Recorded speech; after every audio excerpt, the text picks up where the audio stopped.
history of America is the history of rich white men telling not rich white people that their enemies are black and brown. It starts in the colonies of what would become the United States. Let's remember, during the colonial period, mid-1600s, there was no such thing as white people. I know some people who are now called white find that shocking, right? Because they think whiteness is real, right? But whiteness was created. Europeans didn't call themselves white. We didn't call ourselves white. We weren't all members of one big happy family. Are you kidding? Have you studied the history of Europe? The history of Europe was about killing each other.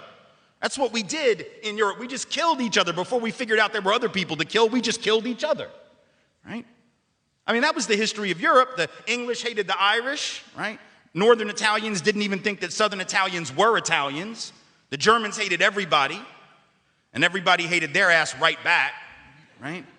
There was no team called white, no race called white, but all of a sudden, in the middle of the 1600s, there was. Why? Why was it suddenly necessary to create this thing called the white race? Well, because rich people can count, that's why.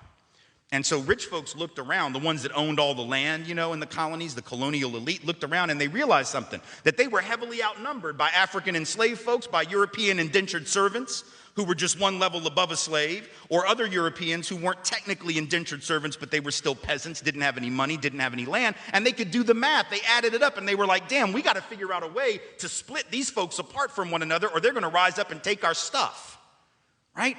Because after a while, these black folks who were enslaved Africans and these quote unquote white folks who were poor Europeans are going to figure out they're all getting played by these rich people, right? So ultimately the rich figure out they got to come up with some way to get somebody in that group on their team. The easiest thing is to get the poor Europeans, right? Because at least they look like you. They sort of share some of the customs and the culture. So they all of a sudden create this thing called whiteness and they say, now you're part of the club. Now we're going to let you testify in court, enter into contracts, vote, at least if you're a man, own a little bit of land, at least if you're a man, right? And we're going to get rid of indentured servitude, no more of that, because you're too good for that. And we're going to take the white men, now called white men, and put them on the slave patrol to keep black people in line. Give them a horse and a gun and a badge and make them feel big and powerful, right? They're still poor. They still don't have anything. They didn't pay the slave patrol well, right? Just exploited them, used them as a buffer between the elite and the other poor folks, particularly poor folks of color. And pretty soon, the rebellions that occasionally happened where black and white got together to overthrow the elite, those stopped because the divide and conquer had begun to work, right? You could turn people against each other by telling those poor white folks, they got to keep these black people in line. And so that divide and conquer gets initiated in the colonies, rich white men telling not rich white people that their enemies are black and brown. Fast forward to the Civil War era, and you have, I'm from the South, right? My people, the elite in my part of the country, right, actually announced that the reason they wanted to break away from the Union and possibly go to war with their brothers and sisters to the North was in order to maintain slavery and white supremacy. They said that at the time. We lie about it now. And we say it had nothing to do with that. But of course, at the time, they didn't have any shame about it, so they just said it openly. Right? The vice president of the Confederacy, Alexander Stephens, said that the cornerstone of the new government was the great truth that the Negro was not the equal of the white man. So that's the reason the Confederacy was formed and existed.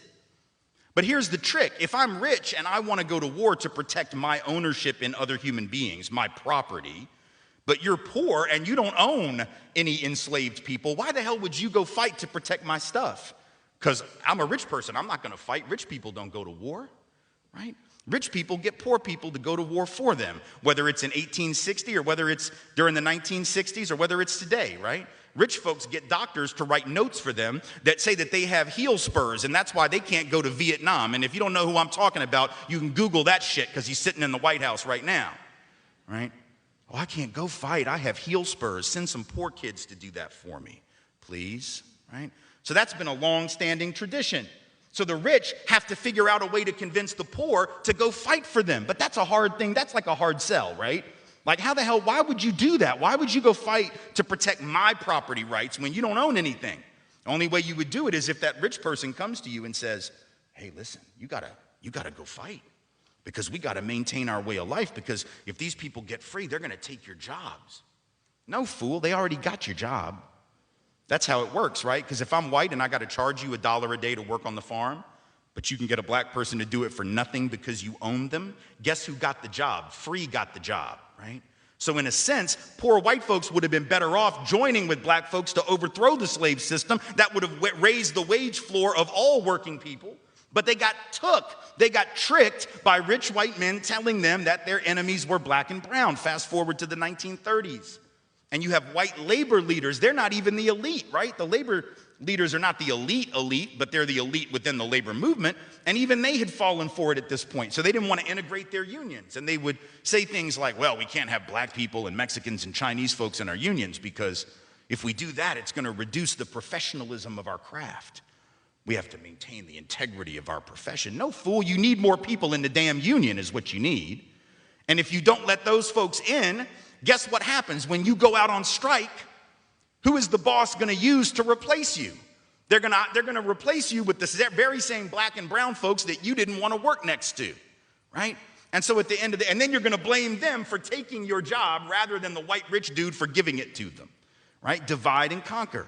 Telling not rich white folks that their enemies are black and brown. And now we fast forward to the president. We got the president of the United States becoming president on the basis of that same rhetoric.